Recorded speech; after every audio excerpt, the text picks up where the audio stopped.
Hello and welcome to Follow the Money. I'm Raine Musñgi. Join us as we explore the tools and insights you need to jumpstart your financial journey.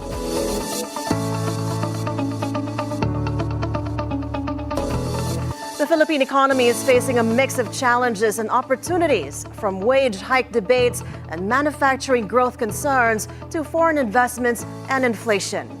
With the midterm elections coming up, businesses are looking for stability, while global factors like U.S. trade policies could shake up our export sector.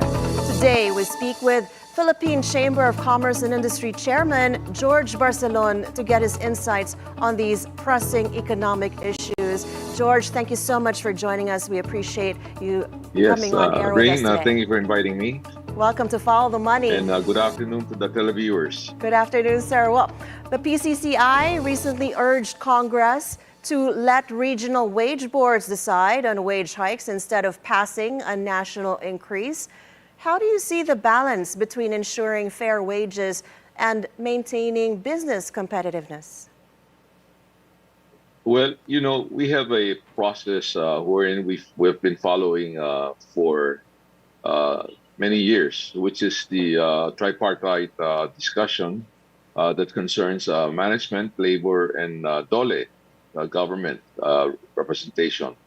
And in the past, this has worked because wages are looked at as a cost input to manufacturing. But at the same time, we have to bear in mind that it should be based on our inflation. We can understand in the past 2 years, we have adjusted legislated wages primarily because the inflation was quite high. But we, of course, are cognizant that the government has been able to tame the inflation. As of late, end of the year, it was like 3% or slightly below 3%. Mm-hmm. And if you look at the legislated increase of about 200, you're talking about the 30% increase in our wages. And that by itself is very inflationary. The cost will be passed on to consumer. And this inflationary, again, might have another round of, inflation that cause things to be higher. And again, would force the issue on wages. Now, the wages, as I said, the tripartite has been working because each region has a different take on the cost of living. And at the same time, we should bear in mind that what's important is for us is to create more jobs. This increase would only benefit a certain percentage of the formal sector of the labor. Our businesses are composed of 99.6% of the MSMEs, and they would be greatly affected in the sense that many of them cannot afford. So we encourage the government that we're open to discussion and following the process of the tripartite discussion. Instead of raising wages to 100% upfront and across the board, would you suggest or recommend other ways of other compensation, other benefits, perhaps maybe non-cash, that could be upped or increased for workers? Many of the establishments, especially in the manufacturing sectors, are paying beyond the minimum wage. And in order to increase their productivity, most companies have their incentivized that is based on production. So I think that's a fair way of giving more pay to the workers based on their performance.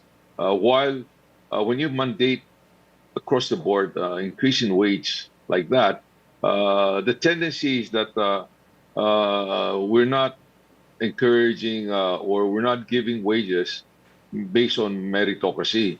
We're just saying, okay, they'll just wait for increase from the legislator to work on it, which I think would not be beneficial. We have one of the highest wages already in the ASEAN region. Of course, we cannot compare to Singapore. Their GDP is much higher, in Malaysia. But the other ASEAN countries, including Thailand, Indonesia, and upcoming Vietnam and Cambodia, their wages are lower than ours. We don't want to price ourselves out of the competition. As you said earlier, that this has some direct bearing also to attracting foreign investments.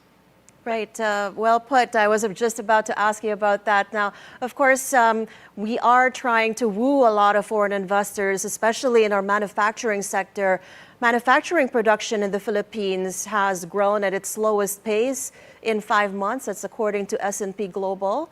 What for you might be causing this slowdown? And are there measures that should be taken to revitalize the sector? Of course, we in our organization, BCCI, we encourage our companies to really look at what are the factors that is affecting our competitiveness. Of course, on top of mind, our cost of power is higher, okay? And our logistic cost is also higher. And I can see that many of the goods that we see, if you go to the Changi, you can see a lot of these goods are imported either from Thailand, Vietnam, or Indonesia, or especially in China. So we are really at the point wherein we have to be focusing on how we can compete. Okay?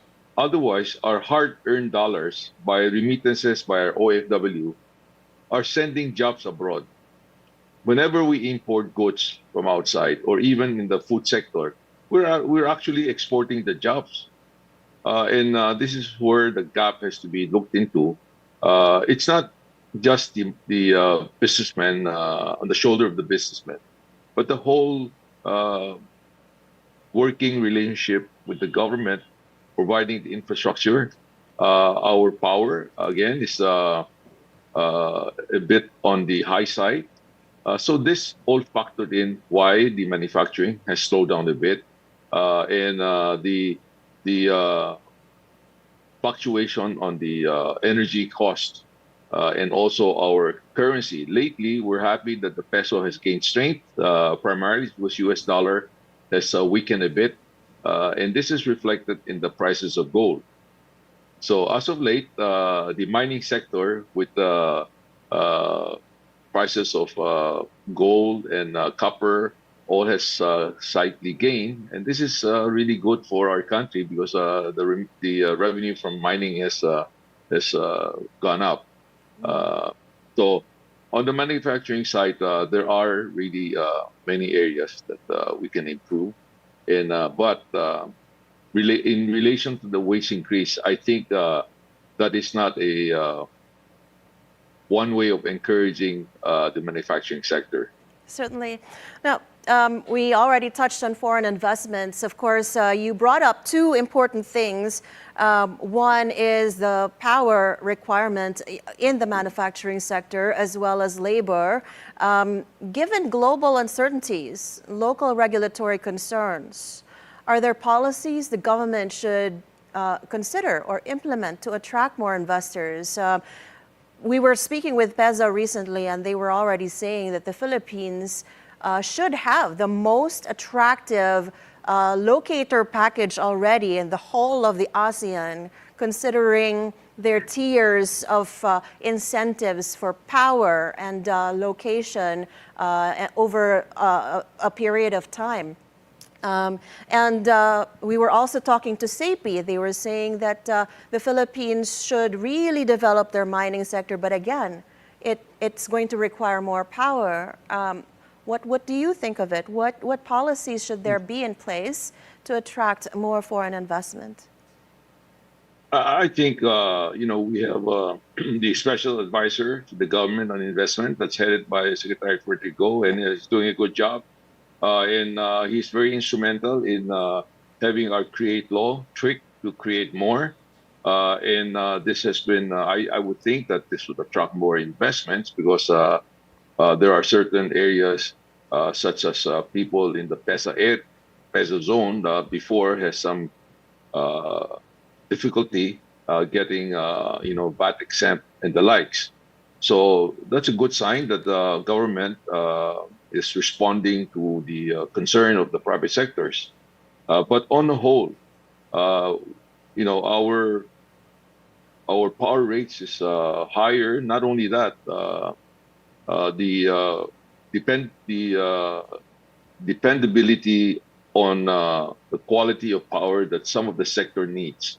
When we talk about semiconductor, that's one area that requires competitive price and quality and sustainable power for their operations. I had the chance to visit our neighboring ASEAN countries like Penang, and I was quite surprised that they have attracted a lot of multinationals in the electronic and semiconductor sectors. So this is something that we would like, and the SEPI and is and together with the government is really looking into this matter. The Department of Energy, of course, has a key role to play. We now have many companies in the renewable energy, solar, wind, geothermal, and the likes, and those would help. But the fact is, we have competing ASEAN neighbors. They are also out to attract more investment. We are one of the lowest as far as numbers is concerned.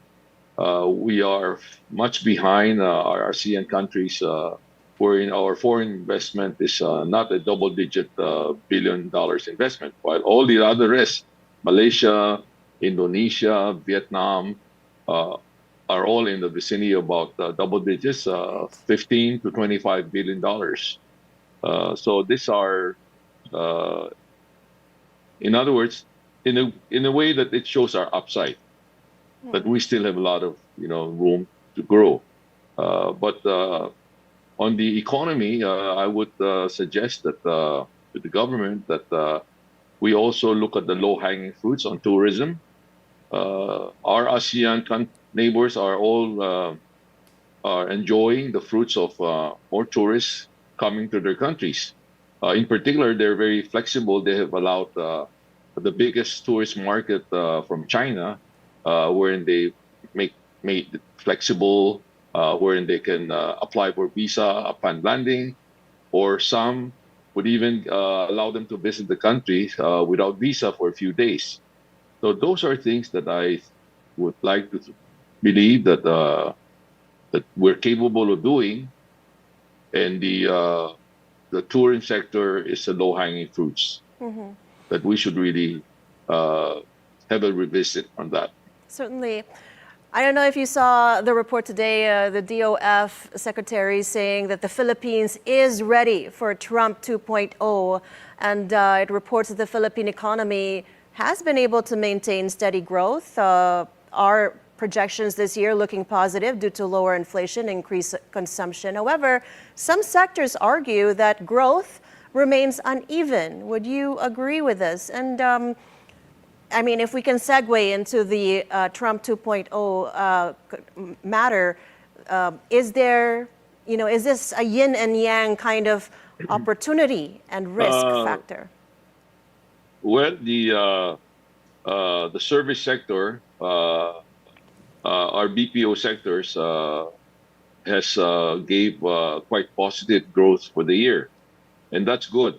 And that side of service, I haven't seen any pronouncement from the U.S. side that they're going to impose whatever tariff or what taxes.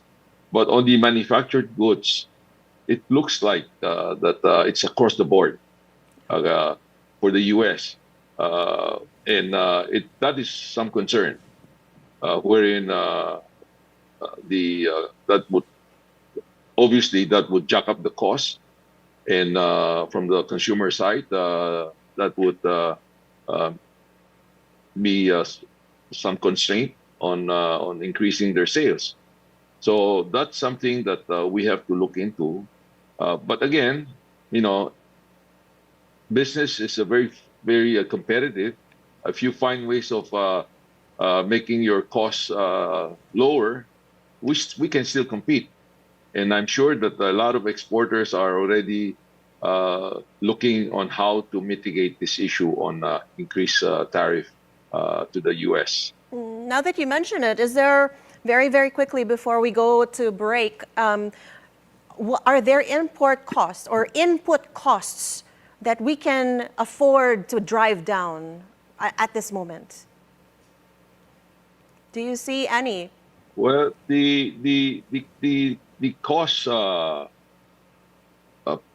in many aspects, it really depends on Industry. the demand. Mm-hmm. Okay, of course we know the economy in China has slackened somewhat.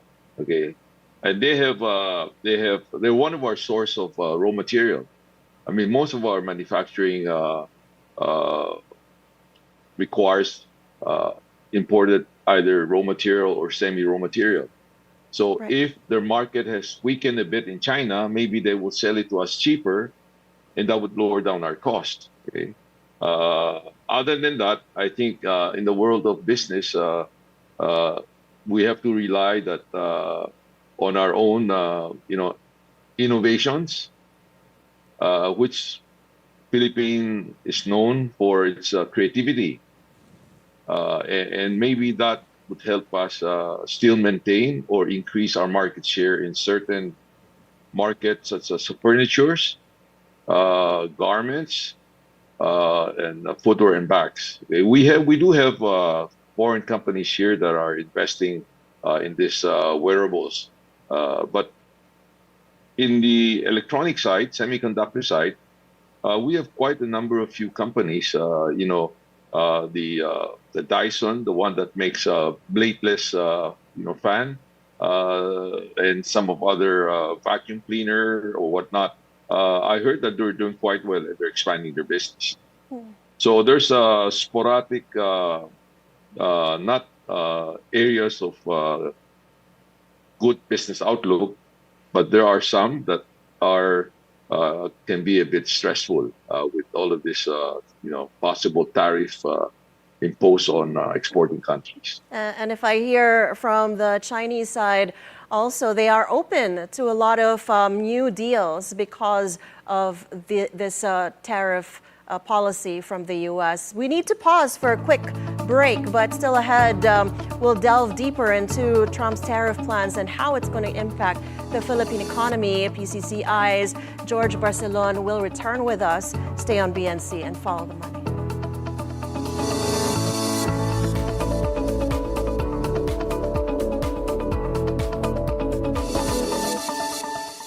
Good morning, I'm Mikey Oreta and you're watching Business 360, where we break down the numbers, connect the dots, and give you the developments and the insights you need to navigate, adapt, and lead. Some good news for the economy. The Philippine financial system's resources continue to grow. Thousands gather in Washington to protest massive government reforms under President Donald Trump. Airfares are set to rise in March, but by how much? And that's it for Business 360. I'm Mikey Oreta. Keep it here on BNC, the Bilyonaryo News Channel. Magandang gabi, ako po si Pinky Webb. At ako naman si Corina Sanchez Rojas. Simulan na natin ang agenda. Hawak na ng Korte Suprema ngayon ng isa pang petisyon para ipatigil ang impeachment trial ni Vice President Sara Duterte. Tinuturing na deadliest year ang 2024 para sa mga mamamahayan. Hindi naman papatinag si Senate President Cheese Escudero sa mga nag-uudyok sa kanya na simulan na ang impeachment trial. Sa bawat issue, may anggulo at ang balita may agenda. This is the Scorecard, where you score the latest sports news and in-depth views. I'm Anton Rojas. And I'm Erica Christensen. EJ Obiena strikes gold at Copernicus Cup as he soars to his season best. F1 kicks off the season in Hollywood style. Gilas Pilipinas carries the hopes of a nation as they aim for redemption and a strong finish in the qualifiers. The Scorecard, where sports is our business and business is our sport, right here on the Bilyonaryo News Channel. This February, let's celebrate love in all its beautiful forms. Whether it's romance, friendship, or family, love makes every moment special. From our hearts to yours, Happy Love Month.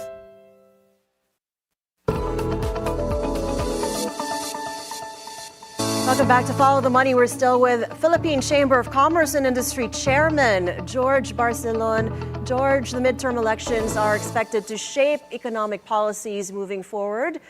What kind of leaders do you want to see elected? And from the business community's perspective, are there key policies or reforms that these incoming legislators and policymakers should prioritize? You know, as far as as you mentioned earlier, that our country has provided a lot of, attraction or incentives for people to invest. So it begs the question, why are they not coming to us? One area that we were very hopeful but did not happen was that when the U.S. Impose a lot of their supply chain to relocate out of China. But unfortunately, many of them have actually relocated, but to other ASEAN countries and not much to the Philippines. Right. So there are underlying reasons why, as we all know, and I mentioned that earlier, power, logistic. And another reason is also the ease of doing business.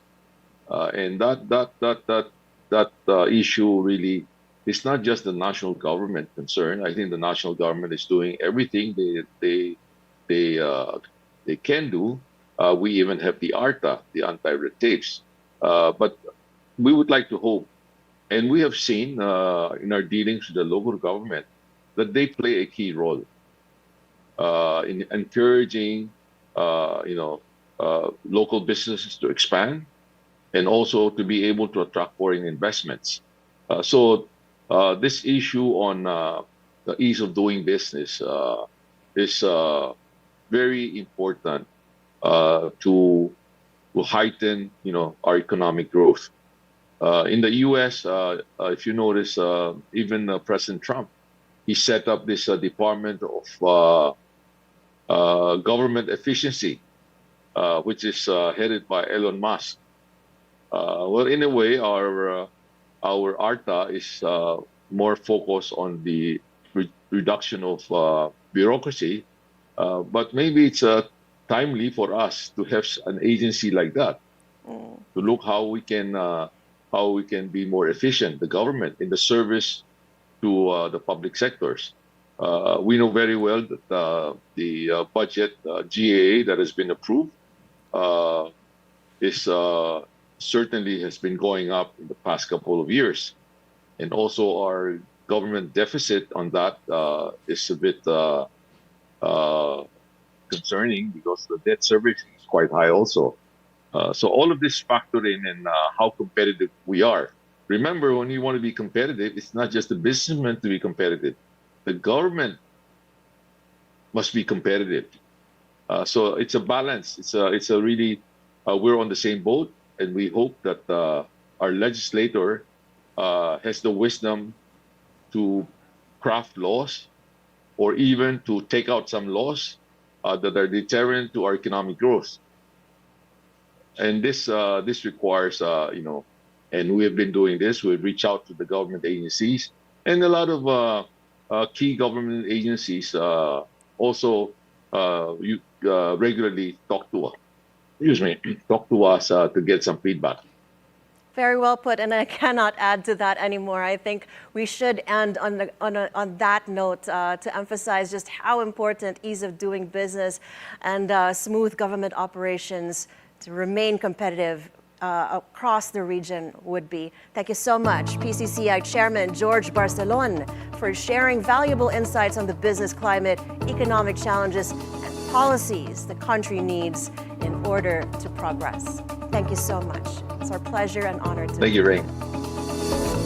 As the economy navigates inflation, wage debates, and global uncertainties, policies must strike a balance between growth, competitiveness, and fair labor practices to ensure long-term prosperity. Before we go, we leave you with this thought from English naturalist and geologist, widely known for his contributions to evolutionary biology, Charles Darwin.